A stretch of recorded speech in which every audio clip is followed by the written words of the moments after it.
Husband struggles to navigate wife's extreme protectiveness over their children, fearing it is starting to suffocate their relationship in childhood. My wife, let's call her Laura, and I have been together for 14 years and married for 9.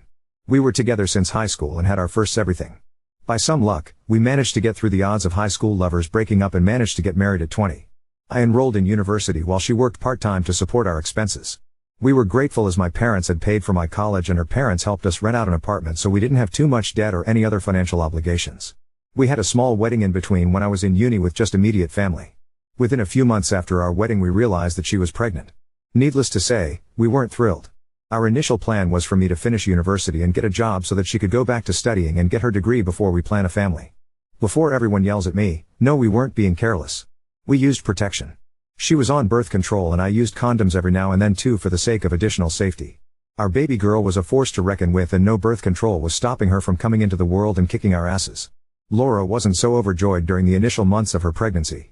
I did mention the A word once if she wanted to and told her I would be fully supportive either way. She instantly shut me down saying that wasn't an option. She comes from a pretty religious family. We didn't even have sex until 2 years into the relationship.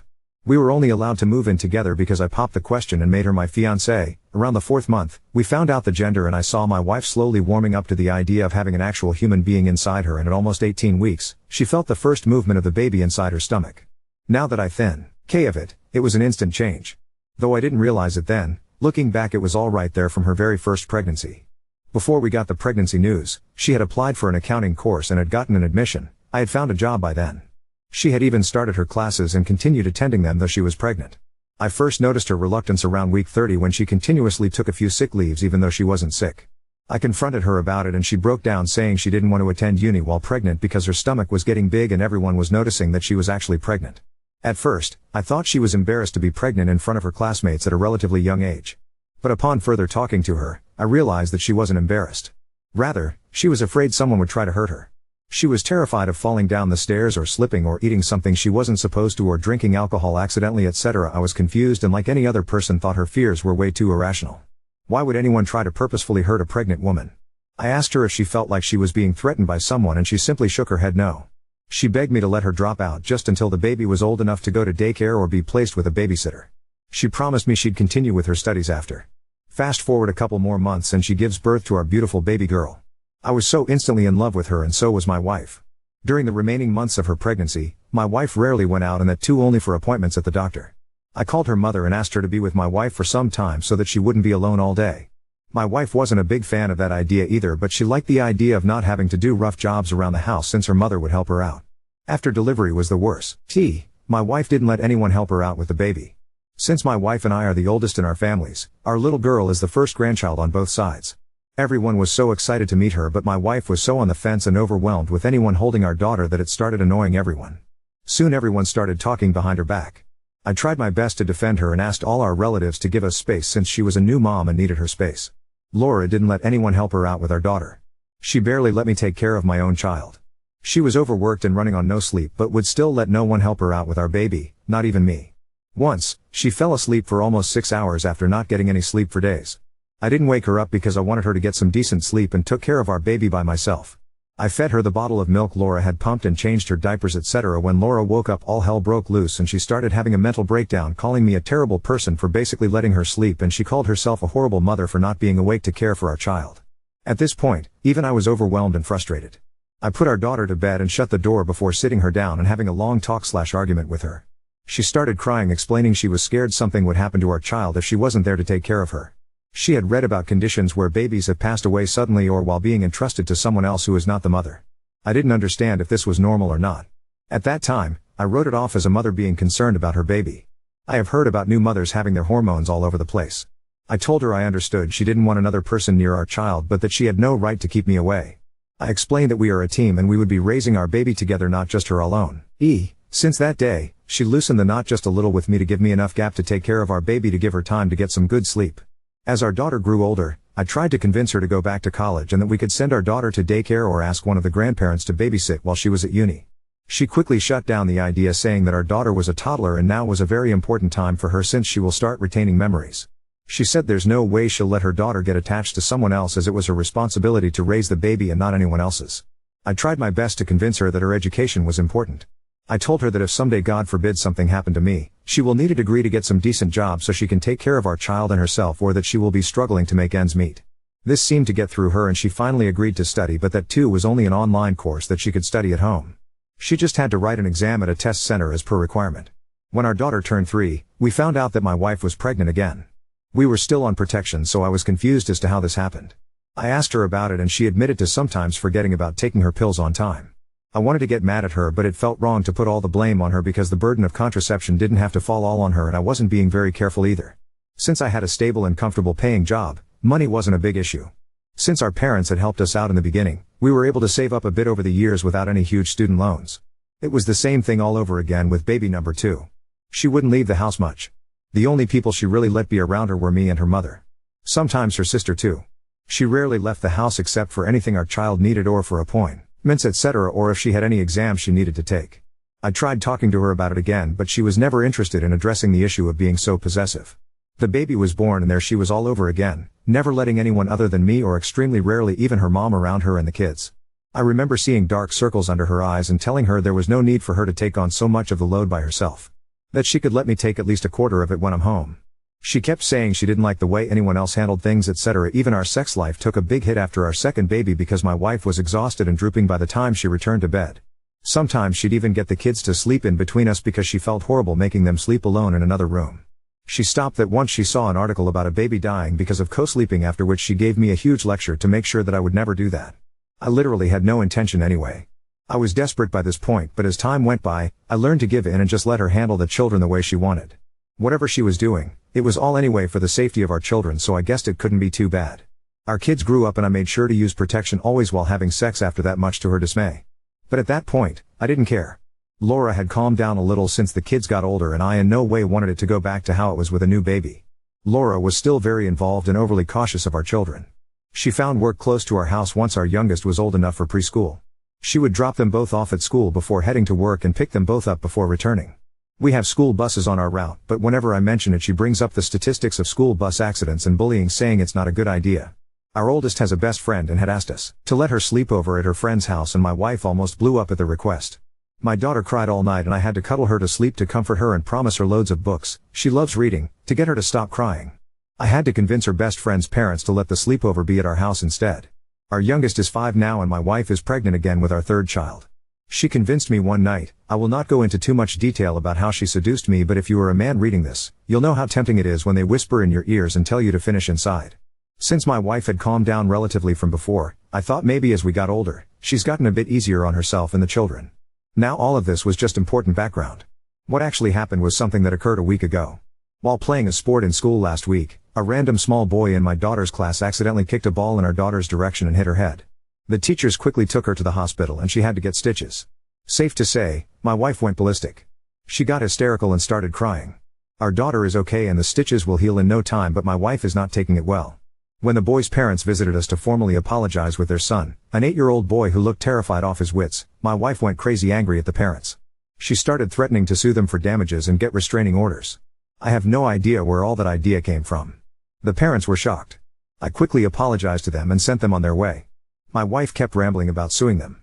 She then talked about pulling the kids off school so she could homeschool them. According to her, that is the safest choice, plus with all the school shootings she's been hearing around the country. She kept going on and on about how school was unnecessary and dangerous. After that, I did something I'm not proud of. I yelled at her. I was so mad and frustrated and annoyed. Years of pent-up frustration just poured out of me. I think for a moment I forgot she was even pregnant with my baby. She looked at me with teary eyes before getting up and walking away. It's been almost a week now and neither of us has taken the effort to apologize or speak to each other. The only communication we have is regarding the children. I am absolutely adamant about not pulling the kids out of school. They deserve to have a normal school life with friends and a typical growing up experience. I'm not about to take that away from them because my wife gets crazy protective over them. I don't know how to handle this. Other than this one issue, our life is great. She's honestly the best woman I could have met. I know she loves me like shit and I love her too. The funniest part is before the kids, my wife was an extremely shy person. She hated confrontation and would run away from arguments. She had a tough time making friends because of how shy she was. But it all changed once she became a mom. I must say in the beginning, it was beautiful for me as the father of our children and her husband to see how a shy and timid woman could go fierce and loud when it affected her baby.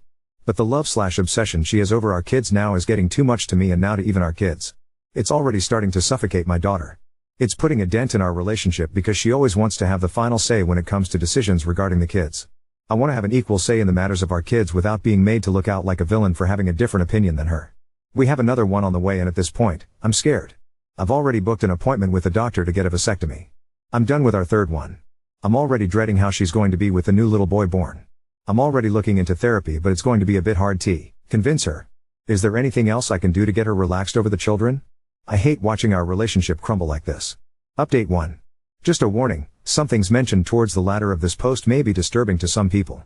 Okay, so to the update. To say things happened is an understatement. My wife found the post on my phone 2 days after I had posted it on the site.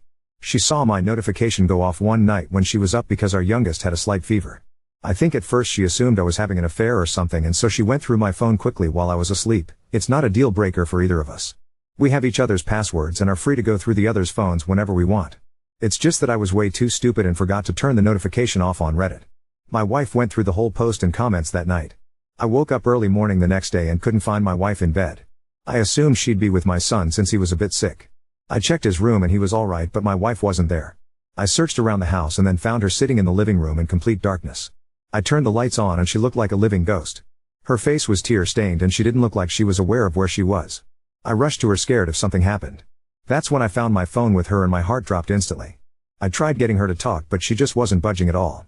After trying to get her to speak for so long, she finally just looked me in the eye and asked, "I am dangerous to them?" Her voice broke and it hurt to hear her like that. I didn't know what to tell her. They said I'll kill them. It was like she was hyperventilating, and it was terrifying to see her like that. She told me to leave her alone and continued just staring into nothing for a long time without responding to me. The kids woke up since they had school and went to and my wife like they usually do every morning. The moment my wife saw the kids trying to get to her, it was like she was seeing a ghost. She looked terrified and she got up from the sofa and quickly walked away to our room and shut herself inside it. The children were confused and scared, so I told them I'll drop them off at their grandparents' today and that I'd let them skip school. They were excited and quickly went off to get ready. My daughter came up to me after a while and asked me about what's happening with her mother. She's intuitive, that little one. I explained that her mother was just a little sick and needed some time to get rest and get well. She told me to hug Mummy when she feels like crying, cause that helps. I hadn't really realized my daughter has seen my wife anxiety attacks, and it hurt my heart to know that I was oblivious to it. I dropped the kids off at the grandparents before heading back home. I had already booked a session with the therapist for that week after reading all the feedbacks. I got back home and my wife refused to talk to me or eat or move or literally even do anything. I was a bit scared that she might try to hurt herself. But then, she never does anything that could possibly harm herself when she's pregnant. I've noticed that. She asked me about where the kids were and I could visibly see her displeasure that she was trying to hide when I told her I dropped them off at her parents' house. But I guess the comments were still fresh in her mind, and so she fought trying to fight me on that. Things were difficult for almost a week. I extended the kids' stay at the grandparents and asked her mom to help out explaining the situation. They were super supportive and they even dropped the kids off at school every day too. I explained to my wife that I had booked a session for therapy and that I was taking her there no matter what she said. This was the only one thing she didn't fight me on that whole week. To be honest, it was so difficult to find her crying herself to sleep every night. She had random outbursts of panic attacks and I sometimes found her talking to herself when I got back from work. She started going to therapy and for the first few sessions, it didn't look like there was any difference. She just kept silent. She was on maternity leave, so work wasn't an issue. I took her to her parents' house every alternative day because I could feel her suffocating without seeing the kids, and I knew she was too conflicted with her emotions to ask me to take her to see them. We visited with breakfast, but my wife avoided them like a plague, only seeing them from a distance. Our son tried his best to wiggle his way into her arms cause he missed her, and this was the longest he's gone since he was born without her. But my wife started having panic attacks when he tried to do so, which in turn hurt him. That week was terrible. I spent extra time with our children when she was at home to ensure they know that we love them and that she loved them so much. I told them Mummy needs help and that she's sick and that I'm doing everything to make sure she'll be okay. After about 2 weeks, I got the kids back home. My wife had gone to more than 5 sessions by then, and while it wasn't all sparkles and butterflies, she started talking to the children again, though she continued to maintain her distance always. I was now the primary caretaker. She would always be there to tell me what to do because, well, she knows everything about them better than I do. She was talking again to me and her mother. It was a bit better. Around a week ago, after one of her sessions, she came back home and told me that she needed to talk to me. I put the kids to bed and we locked ourselves in our room to speak. My wife explained how she always wanted to tell this to me but she never got around to it, and that the therapy sessions with the doctor had finally made her realize that it wasn't fair of her to not explain something like this to me. Like I mentioned in my previous post, I had suspicions that something happened in her first pregnancy that completely altered her attitude towards everything. And I was right. Around her 24th week, 9 years back, my wife met someone. It's crazy how one incident changed the rest of our lives. My wife was still enrolled in uni and she had quit her part-time job at a diner following the pregnancy. But my wife still frequented the diner to do her homeworks and assignments etc. when she doesn't have classes since it's only walking distance. On a day like that, my wife was in the diner and had to use the washroom. She headed to the women's washroom and after getting inside, she heard noises and painful grunts from someone. It looked like a woman who was moaning in agony. My wife went closer to the stall where the woman was and asked if she needed help.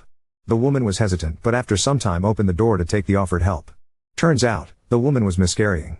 She was a middle-aged woman and was around 17 weeks pregnant. It was a huge shock to my wife then but she didn't hesitate to get down and try to help the woman. The woman was bleeding into the toilet. My wife tried helping her relax and at some point, the woman realized she was pushing the fetus out and asked my wife to catch it since she wanted to bury the baby properly and not just flush it down the drain. My wife explained how she felt like dying when she felt the fetus in her hand. She explained that he was the size of her hand and was all bloody. She wrapped the baby in some spare cloth and helped the woman back on her feet since she was still bleeding. Somehow, she managed to bring the woman to the hospital where the doctors took care of her. My wife stayed with the woman the whole day. The woman had lost her consciousness around halfway but once she was conscious again, my wife sat by her side to offer moral support. It's during this time, the woman told my wife about her story. She explained how her boyfriend is abusive. He had hit her prior that day and she somehow managed to escape but her stomach had taken a pretty big hit.